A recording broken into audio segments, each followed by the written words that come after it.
My husband started working late every night. One day, I followed him and found him holding hands with a woman at dinner. I walked up, smiled, and said, "Funny, you said you were at the office." His jaw dropped. Then her husband walked in and said, "And you said you were with your sister." I didn't want to believe it at first, but deep down, I already knew. My name's not important, let's just say I'm a pretty average woman in my early 40s living in Chicago. I work from home most days, and my husband, Mark, works in finance downtown. We've been married for over a decade, 12 years together, nearly all of them good, or so I thought. We'd always had a decent routine. He left early, came home around 6, and I'd have dinner ready, or we'd go out on weekends. We did errands, saw family, nothing wild, just normal stuff, nothing worth writing home about. But it was comfortable. I thought we were happy. Then, around 6 months ago, the late nights started. First, it was once or twice a week, then 3 or 4 times, and suddenly every night he was coming home at 11, sometimes midnight. Every time I asked what was going on, he gave me some story about things being crazy at work. "It's the end of the quarter," he said. "Big client project. You know how it is." Except I didn't know how it was. He'd been at that job for years, and sure, it got busy sometimes, but never like this.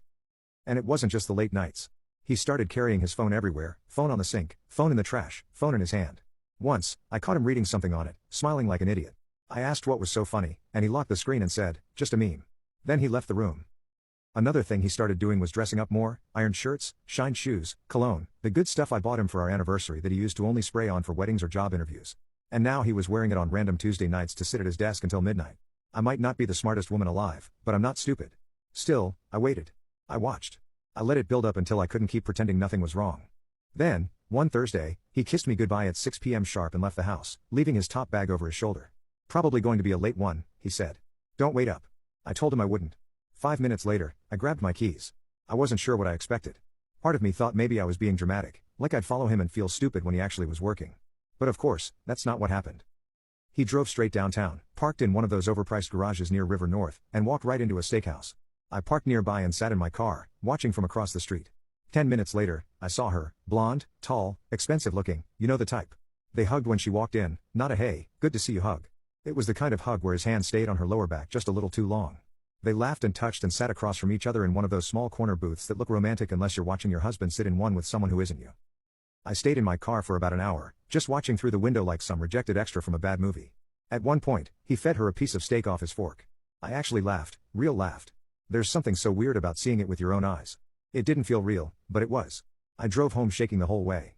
I didn't say a word that night when he got in around midnight. I pretended to be asleep. And that's when the revenge part started. The next day, while he was in the shower, I grabbed his phone. He never used to lock it, but surprise, surprise, now it had a passcode. I'd watched him type it in enough times to know it. 0420, his birthday, genius. I didn't need to dig far.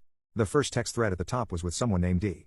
The messages were exactly what you'd expect. Stuff like "last night was perfect. Can't stop thinking about you. Can't wait to see you again. Wish I could wake up next to you. Disgusting." I took screenshots of everything, then I got curious. I looked up Laura on Facebook using her phone number, and there she was, Laura, married with 2 kids, lives about 15 minutes from us in the suburbs. Public profile, like she'd never heard of privacy settings. I scrolled through her photos and boom, found her husband, Kevin. Big guy, looked like the type who spends weekends in the garage fixing things just for fun. I don't know why, but I felt sorry for him instantly. So, I sent him a message, "Hey, I think we should talk. I have some information about your wife that you might want to see." He replied within 5 minutes. We met the next day at Starbucks. He brought printouts. Guess what? Laura had been telling him she was spending Thursday nights with her sister every week, the same nights Mark was out working late. Kevin was just as mad as I was, maybe more. He wanted to confront them right away, but I convinced him to wait. We spent that weekend making a plan. He even made a whole PowerPoint, I'm serious, breaking down the timeline of their lies. I handled gathering evidence from my side, bank statements, credit card charges, hotel bookings. Oh yes, they weren't just having dinners. We decided to hit them together the next Thursday. Kevin picked me up around 7. We waited until Mark and Laura were good and settled into their booth at the steakhouse, then we walked in together, side by side. I'll never forget the look on Mark's face when he saw me standing there. He went pale, his mouth actually fell open. It was like watching a fish try to breathe on land. I smiled and said, loud enough for the tables around us to hear, "Funny, you said you were at the office, Mark." He didn't even blink before looking at Laura, like maybe she had a better excuse. But Kevin, oh Kevin, was ready. He turned to Laura and said, "And you said you were with your sister." There was silence, dead silence. The whole restaurant was watching them. I swear, even the waiter stopped mid-step. Mark stammered something about explaining, but I wasn't interested. I handed him a manila envelope with divorce papers inside, pre-signed, predated, ready to go. Kevin dropped a stack of printed photos on the table, pictures of her with Mark, screenshots of texts, everything. Then Kevin and I walked out, just left them sitting there with their lies spread across the table. But I wasn't done yet, not even close. I didn't sleep that night, not even a little. You think after dropping the kind of bomb in the middle of a crowded steakhouse, I'd feel better, like maybe some part of me would finally be able to breathe again. But no, I just lay there in bed, staring at the ceiling, replaying it over and over, his face, her face, the way the whole place went dead quiet, like we were the entertainment for the night. Mark didn't come home, not that I expected him to. But still, at some point around 3 a.m., I checked his location, still at the steakhouse. Must have sat there. You can click on share and more to see if there is a part 2.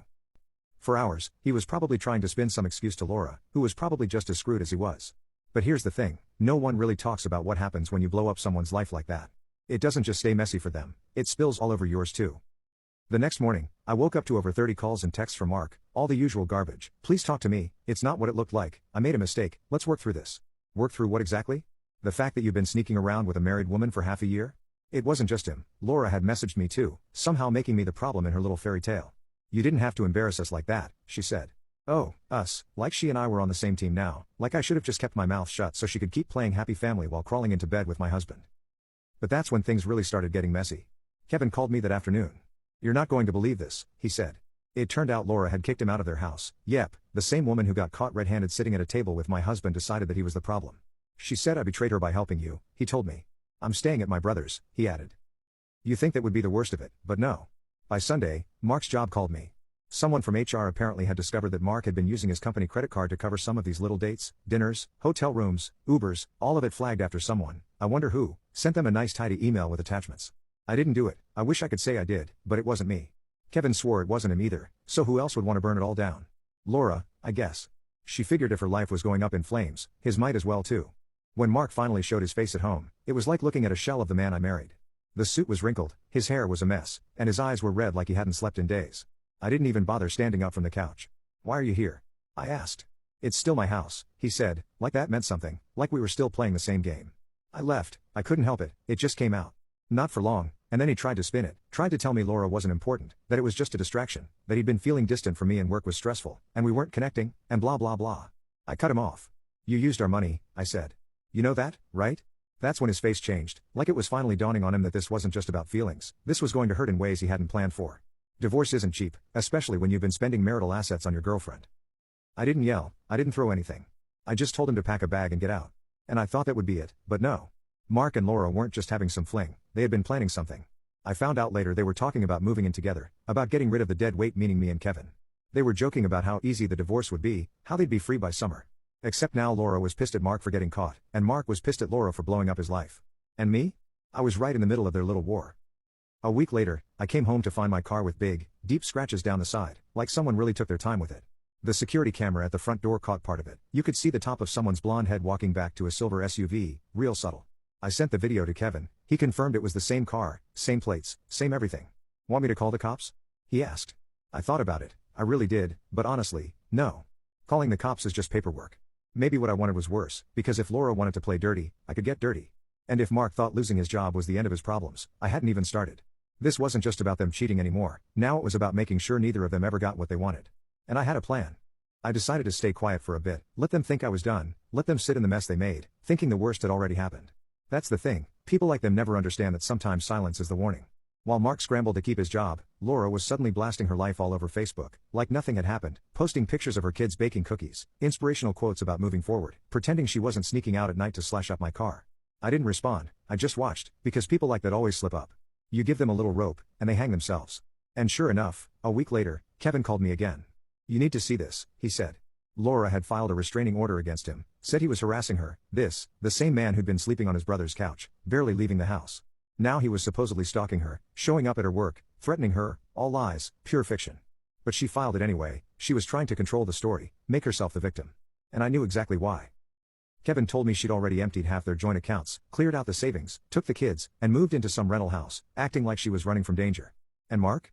Oh, Mark was right there with her, helping her pay for the place using whatever money he had left before his company locked him out. So now they were partners in more than just cheating, they were trying to burn it all down on the way out. And that's when I realized what this was really about. Mark wasn't just cheating for fun, Laura wasn't just bored. They were planning this the whole time, months of it, slowly pulling money out, setting up their escape plan, thinking they'd ditch us both, drain the accounts, and start fresh while we picked up the pieces. They weren't sloppy, they were just greedy and stupid. So I called a lawyer, a good one, not some all-divorce guy, but someone with experience in financial crimes. Because guess what? When you start shifting joint funds around like that and using work accounts to cover affairs and filing fake legal claims to get your spouse out of the way, it stops being just cheating, now it's fraud. And once the lawyer got involved, the real fun started. We froze the accounts, every last one with my name on it. Mark woke up one morning and couldn't buy coffee because the card declined. Laura's rent check bounced. I didn't say a word, I just waited for the calls. They came, of course, first him, then her. You're blowing this out of proportion, Mark said. You're going to make the kids homeless, Laura whined. Right, my fault. Kevin and I compared notes, and we realized together just how much they'd taken from us, how they'd been slowly bleeding us dry over months, thinking we'd never notice. Thousands of dollars gone, transferred, spent, hidden. And then the twist I wasn't ready for. One night, around midnight, I got a knock at my door. You can click on share and more to see if there is a part 3. I thought it was Mark. I was ready to tell him to get lost, but it wasn't him. It was Laura's sister. Now, I barely knew her, we'd met maybe twice at some cookout years ago. But there she was, standing on my porch with this look on her face like she was about to confess to a crime. I didn't know who else to tell, she said. Turns out Laura had been lying to everyone, the sister, the parents, her friends. She wasn't just cheating with Mark, there were at least 2 other guys too, one from her gym, another from her office. The whole time she was making escape plans with Mark, she was also lining up backups, probably in case it didn't work out. And here's the kicker, she was pregnant. Laura had been bragging about it to her sister, acting like it was some great mystery who the dad was. Maybe Mark, maybe the gym guy, maybe someone else.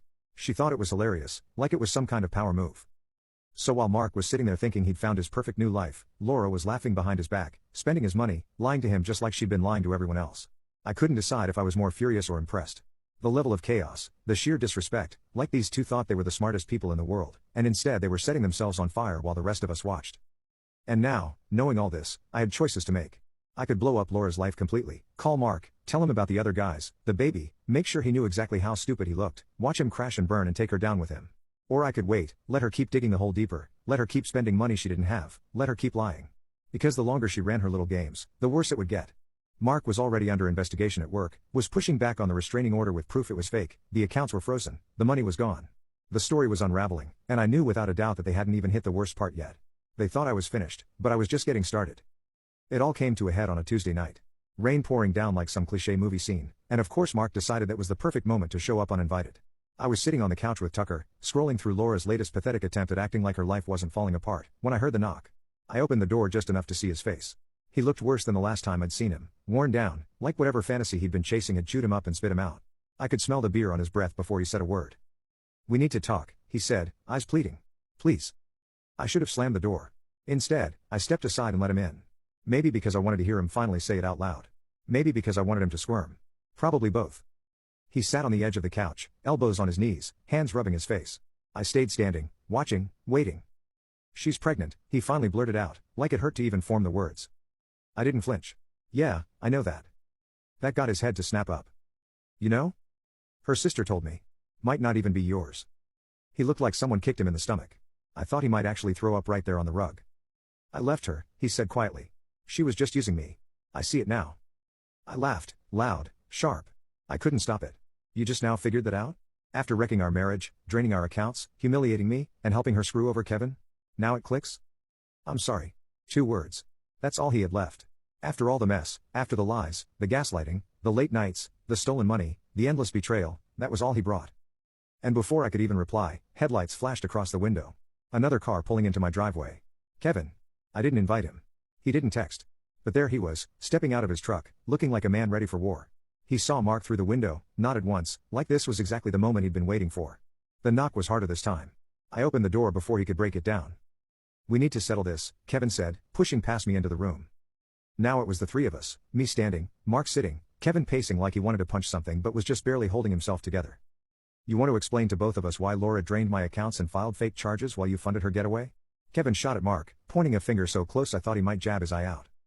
Mark mumbled something, staring at the floor. "Coward." Kevin wasn't finished. "And did you know she's been seeing 2 other guys this whole time? 2, not just you. I bet you thought you were special."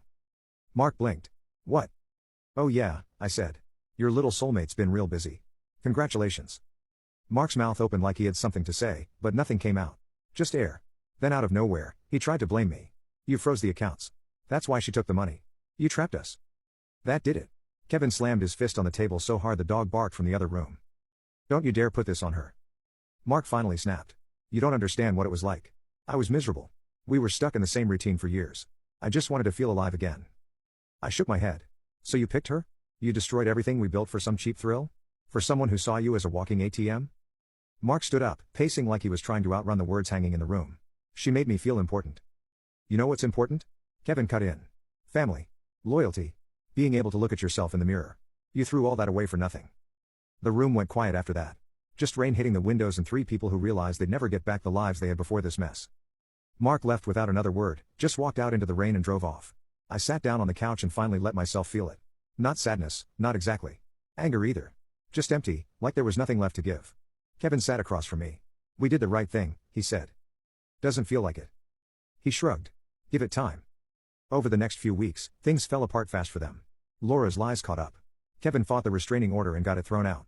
She got caught moving money illegally, and her own family stopped talking to her once they realized she'd been playing everyone. The other guys both bailed the second the truth came out. Whatever game she thought she was winning, it ended with her alone, broke, and pregnant with a kid she couldn't pin on anyone. Mark? Last I heard, he moved into some cheap apartment downtown. Lost his job after the company finished their investigation. Turns out the expenses he charged while playing sugar daddy violated about a dozen policies. HR didn't give him a second chance. And me? I filed for divorce the same week the accounts were unfrozen. Sold the house, took Tucker, got a new place on the north side. Small but quiet. Peaceful, which is really all I wanted. Rachel from work invited me out for drinks last weekend. First time I laughed in months. Kevin texted me that night, just checking in. Said he's thinking about leaving the city, maybe starting fresh somewhere else. I told him I understood. People keep asking if I miss Mark. I don't. If anything, I miss the version of him I thought was real. The one I married. The one who existed in my head until I finally saw what was actually standing in front of me. It's weird. You think betrayal will destroy you, but after a while, it just makes everything quiet. You stop wondering why. You stop replaying the what-ifs. One day you wake up and you don't feel anything about it anymore. I guess that's where I am now. Not happy, not miserable. Just done. And honestly, that's enough.